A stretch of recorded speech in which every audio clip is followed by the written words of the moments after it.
Hi, it's Dwyer, gamblersadvisory.com, a free site, bettingangle.us, a free site, for premium content, Dwyer70905.substack.com.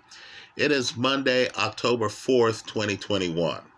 Remember, the opinion you should follow should be your own. Just consider this video to be a second opinion from a complete stranger online. Now, many people in the comment section of my videos have wondered whether I'm still on the Tyson Fury side of the ledger. He's a minus 300 over Deontay Wilder, who's a plus 250. Many of you have said, Dwyer, these odds are too appetizing. I'm taking Wilder. Okay, fair enough. Fair enough. I do have a concern. And the concern is the idea that Tyson Fury, in my opinion, the best heavyweight of the last several years, a man who wrongly was bunched together with folks like Deontay Wilder and Anthony Joshua, right? I believe that it's got to be completely demoralizing to Tyson Fury. A guy who knew that he was looking at the opportunity of a lifetime in a fight I thought would be a relatively easy fight against Anthony Joshua, to solidify himself as the undisputed heavyweight champion. For me, he's going to beat Deontay Wilder, right? I thought this was his opportunity to get the recognition that, quite frankly, he should always have had, right? None of these other heavyweights. And let me leave Usyk out of the conversation because that's a different conversation. But none of these other heavyweights are close to Tyson Fury, right? Take Deontay Wilder. You know, let's remember Fury in his third fight back dominated Wilder, right? What's fiction is the official version, which is that the first fight was a draw. First fight wasn't a draw. I only gave Wilder 2 rounds in that first fight. And they were the 2 rounds that he drops Tyson Fury, right? The 9th and I believe the 12th rounds, right? And the 12th round is really unforgivable for Tyson Fury.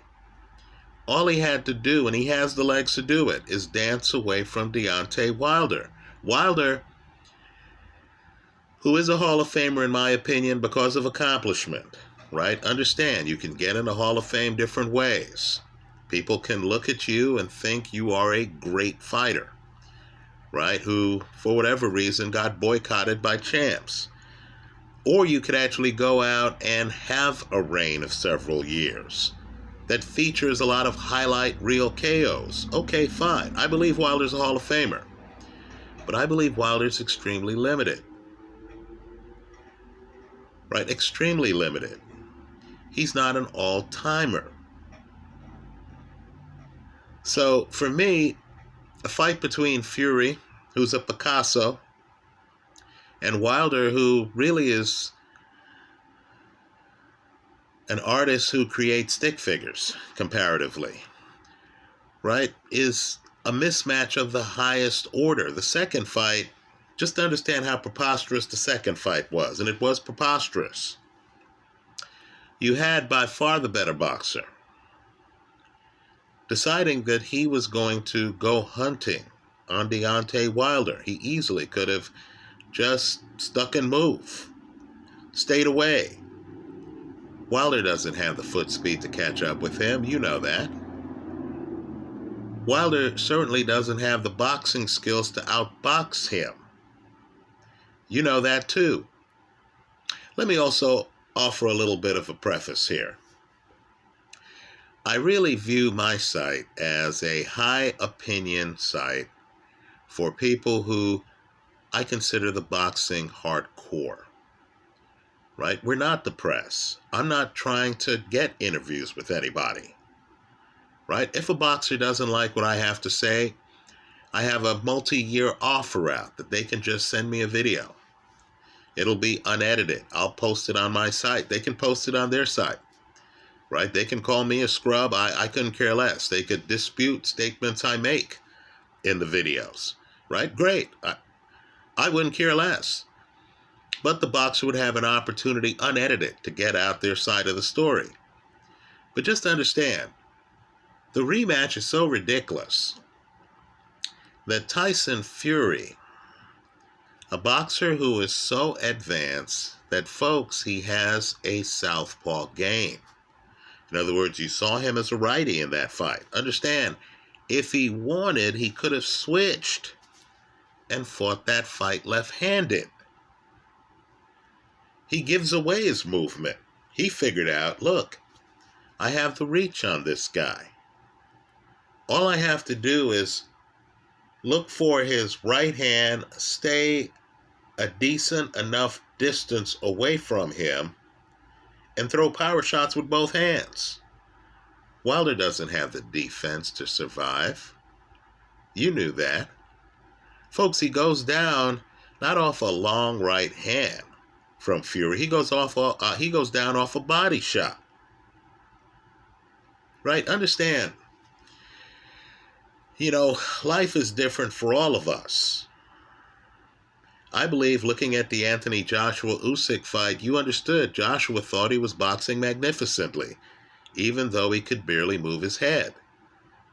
Because, of course, the people around him saw a great puncher early in his career, and he wasn't enough of a student of the game to actually look in the mirror and realize, wow, my head's pretty stationary.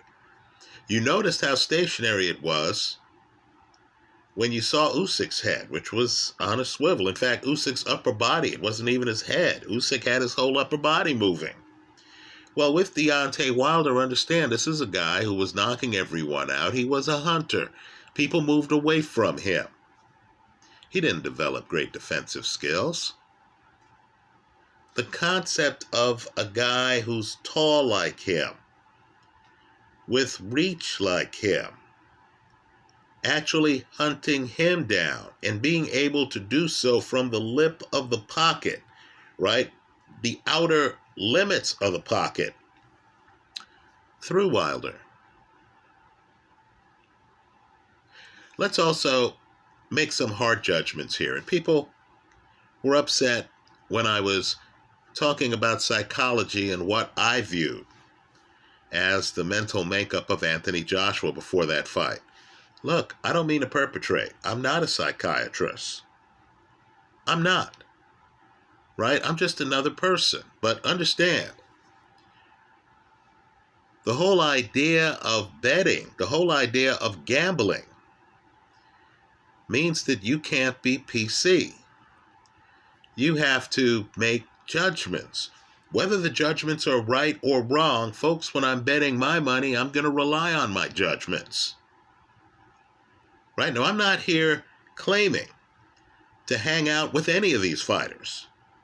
I don't know what happens when the camera goes off and the guy's with his family, or he's with his crew, he's with his friends, or he's with his kids. Right? But just based on my observation of these guys in boxing matches, Deontay Wilder strikes me as hardwired. Right? I've seen a Deontay Wilder fight, the fight where he wins the title, where Wilder decides, okay, let me move. Let me use my jab. Let me box.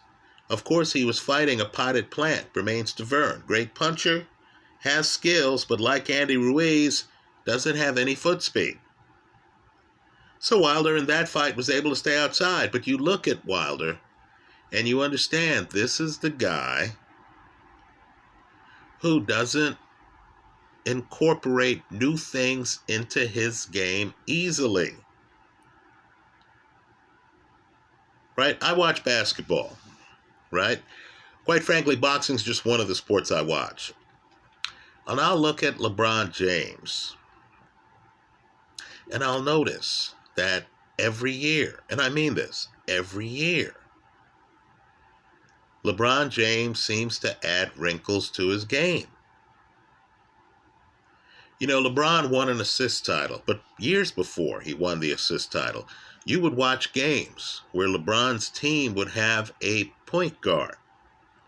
LeBron would be playing the small forward. And as you watched the game, you understood that LeBron James could pass the ball better than his point guard. You understood that, like Magic Johnson, that's the guy LeBron should be compared to, not MJ, but Magic. You understood that if LeBron needed to play center, he could play center. Right? That's just who he is. You notice the same thing with a few players. Draymond Green. They need a center, he plays center. They need him to stick the guard, he sticks the guard. You understand, this guy knows the roles. This guy has thought about more than his game, right? Other people's games have great ideas. This personality type incorporates those ideas. That's Tyson Fury. That's not Deontay Wilder. Deontay Wilder is what I call a fastball pitcher. He has a pitch that's A+. That's straight right hand. It works for him. It has ended many of his fights early. Right? He hasn't developed anything else. He has some skills he has some boxing skills against slow movers. He's not in with a slow mover. He's in with a fast mover.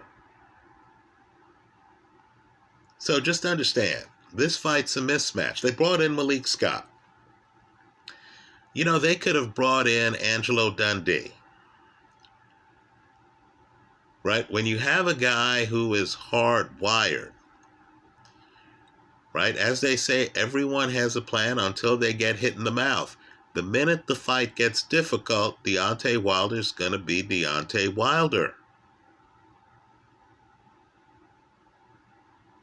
Right? This isn't the LeBron James type guy who shows up, has an A game, the other guy has an answer for it. So then the guy has a B game.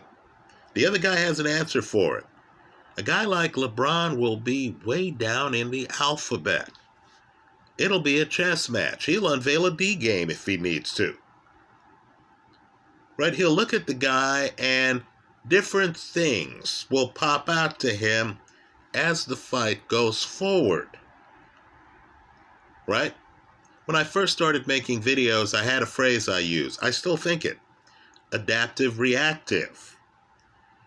Right? These are the fighters who you can tell are learning things on the fly and they're making adjustments. Right? I once saw a fight involving Juan Manuel Marquez. And in about the fourth round of the fight, I think it was against Jose Diaz, he figured out that he could land uppercuts. Suddenly, here was Marquez throwing uppercuts with both hands while maintaining his defense. Right? That's not Deontay Wilder. So understand, I feel that this fight's going to end by stoppage because Tyson Fury, who's only showing you what he needs to against Wilder, right? He's not busting out the left hand, folks. He's not even showing you the inside game until he hurts Wilder, right? He's just launching shots from outside, right? This is like getting Miles Davis to play 3-chord rock and roll, right? You're dealing with an artist here who's just showing you the clear path to victory that he sees. There's much more to Fury than this, right? Much more. Now, Fury, my concern isn't Wilder, right? Again, I just don't think Wilder's going to be a different fighter. He's in his 30s, right? He's been the same Deontay Wilder for years. I think he's also been hurt by the fact that a lot of these judges were giving him rounds he didn't deserve. Right? The Gerald Washington fight. Folks, I've looked at that fight multiple times. Someone's going to have to tell me the rounds Wilder wins in that fight, apart from the KO round. Right? The first Luis Ortiz fight. Folks, I saw Luis Ortiz dominating. Now, don't get me wrong. Knockouts count in boxing. Luis Ortiz gets stopped. I'm not saying Ortiz won the fight. What I am saying is Luis Ortiz was winning the fight before he gets dropped. Then you look at the scorecards and understand. Fighters need to know the truth. You have so many lackeys around them. You have so many people around them who are getting paid because the fighter's getting paid. Who's going to step out of the woodwork and say, hey, player, I know we won this fight. I know the judges had you ahead in the fight. I know the judges gave you a lot of these early rounds. But that's not the way I saw it. Hey, I'm your boy, right? I'm still on your payroll. I'm just speaking out because I want you in the gym to figure out how to win the slow rounds. Right? That brother ends up out on the street. Where is Mark Breland today? Not in Deontay Wilder's corner.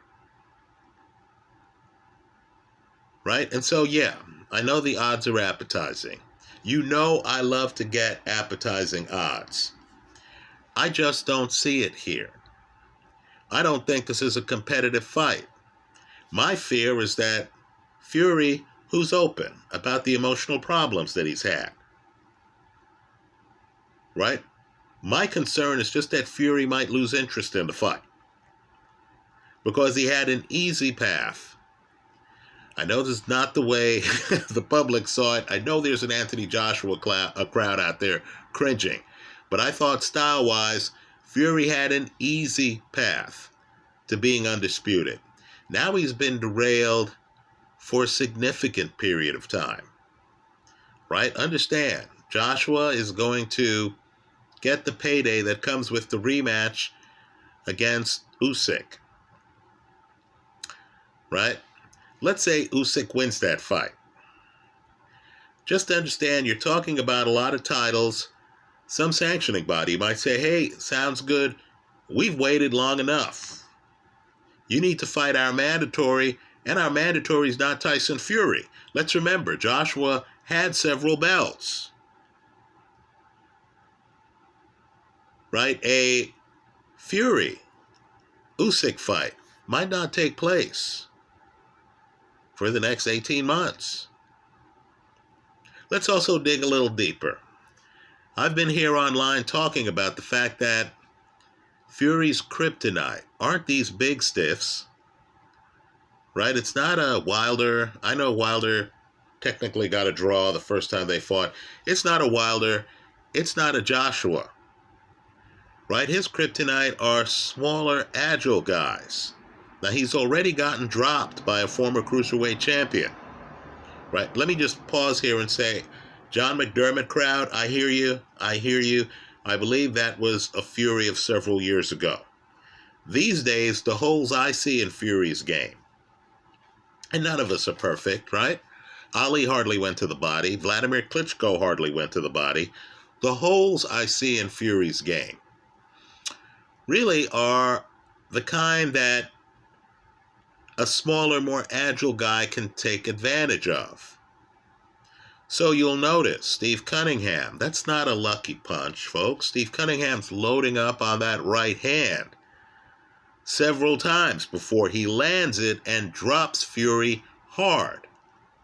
Well, understand, now maybe it's a cruiserweight brotherhood, but after Usyk, former cruiserweight champion, beat Joshua, Steve Cunningham was on Twitter, right? Cunningham himself, a former cruiserweight champion. And Cunningham said that he thought that if Fury fought Usyk would beat him because Usyk would just be too fast and too coordinated. Right now, of course, boxing has different neighborhoods. That's how they think in the cruiserweight neighborhood. right? They look at these big heavyweights and they say, too clunky, too slow. How's this guy going to beat me? Right? They understand that other cruiserweights in history, right? David Haye, Evander Holyfield, have climbed the mountain, have beaten big clunky heavyweight champions, right? The latest being Usyk. Just understand that Usyk is a tough fight for Fury. Fury thought he could just waltz his way into the undisputed heavyweight championship because he had a couple of easy fights, right? Wilder, Joshua. Let's not kid ourselves. All you have to do is look at Joshua's lack of head movement against Usyk. Right? Understand, folks, he just got outboxed by Usyk thoroughly. Right? You realize having a big punch is a beautiful thing. But you need to marry that to serious boxing skills. Being in the pocket and boxing for an entire fight for Anthony Joshua, as he did against Usyk, was relatively new, wasn't it? Right? Because this is a guy in the Andy Ruiz rematch who wanted no part of Ruiz in the pocket. He's moving the entire fight. I need for people to understand that Tyson Fury's a master boxer. The Fury-Usyk fight's going to be difficult. There's also an opening, and I don't know what happened with this generation. Millennials, let me call you out. Generation Z, let me call you out. How come all the guys I'm mentioning here are in their 30s? What happened to the Floyd Pattersons, the Mike Tysons, the Alis of the world who won the heavyweight title in their early 20s? Here in the United States, I keep hearing about young heavyweights. Then when I look at the films, I'm like, wow, folks are actually telling this young guy that he's world class. I don't even see the young heavyweights here in the United States are viable. I look at guys from the UK, Fabian Wardley, I believe his name is, and stuff. And you're looking at him and you're like, wow, I'm seeing episodic defense at best. Right? Maybe Generation Z has better things to do than a box. I don't know. But it's stunning that most of the elite heavyweights are in their 30s. So, against that backdrop, if Tyson Fury shows up with his head on right for the Deontay Wilder third fight, he should win that fight by stoppage. This isn't the first fight where he's dancing around and stuff. No, Fury, like LeBron James, is a quick learner. Second fight, he went hunting. Now this is the third fight. What did Wilder show him in the second fight that would get Fury off his front foot? So, as appetizing as Deontay Wilder plus 250 is, right? Understand, a plus 250, whoa, that could pay a lot of bills. I still like Tyson Fury at the minus 300. Where I'll play games is in the over-under, the total rounds. Right now I'm seeing an over-under of 7.5 rounds. Again, 7.5 rounds. Now we know if Wilder's going to win by KO, I believe it's going to have to happen in the first 7.5 rounds, right up to the midway point of the 8th round. I believe Fury plans on closing the show quickly. I believe Fury likely wins the rematch by stoppage. Understand, if the under 7.5 rounds hits and Fury gets the KO under 7.5 rounds, you win both sides of the hedge. So right now, the way I'm viewing the fight is Tyson Fury, simply to win, minus 300. Long odds, but folks, you want to pay for quality, right? When LeBron James was in his prime, I was convinced, and I'm just a basketball fan, I was convinced that his contractual negotiations went as follows. He would show up in the GM's office. The GM would say, LeBron, we would love to have you. How many years would you like to be with us?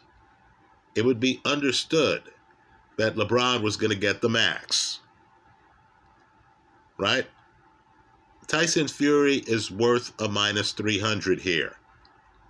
I'll hedge the play with the under 7.5 rounds, right? Because if Wilder comes out and if he's not showing significant firepower, I think he gets stopped, right? A guy who doesn't have much of a left hand, who's reliant on a straight right, not a right hook, a straight right. In other words, he needs for the day to be sunny.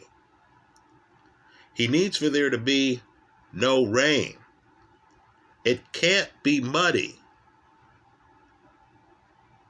A guy like that stands a little chance against Tyson Fury, right? Understand, Tyson Fury has been the best heavyweight in the world for quite some time, right? We're just realizing that now as the other guys lose. That's how I see it. Let me hear from you. I hope you leave your comments in the comment section of this video. Hey, if you think I'm full of it, tell us about it in the comment section of this video. If you're a fighter and you feel dissed, right? Anthony Joshua, Deontay Wilder, and you want to send me a video that you're going to post where you basically say, hey, you don't even have to name me. Just say, people say that I, only have a straight right hand, right? And you want to tell us about how you dropped Bermane Stiverne with a left hook, I remember that, in the rematch. Or you want to tell us that your head's actually on a swivel in that Usyk fight and that the judges robbed you, or that, you couldn't see out of an eye because you got hit in the eye by the other guy. Send me those videos. I'll gladly post them here without comment on my site, right? The goal here is just to give access to my subscribers, right? I believe the folks watching my videos have watched boxing long enough to understand real versus in the moment, right? All time versus this time. I'm just here to tell people Tyson Fury is an all-time great. I would love to have seen this guy, and his size would be jarring, against a Lennox Lewis, against an Ali, against a Mike Tyson. This guy against Larry Holmes, and I consider Larry Holmes to be one of the best I've ever seen, right, would be fascinating. Because understand, he has a bigger reach than Larry, and I believe both guys would understand that that match would warrant boxing, right? You would actually see both guys doing a little bit of a chess match. Understand, Larry at times could actually dance, right? Larry had legs, right? I believe a Deontay Wilder against this level of fighter is overmatched. That's how I see it. Let me hear from you. I hope you leave your comments in the comment section of this video. Thanks for stopping by.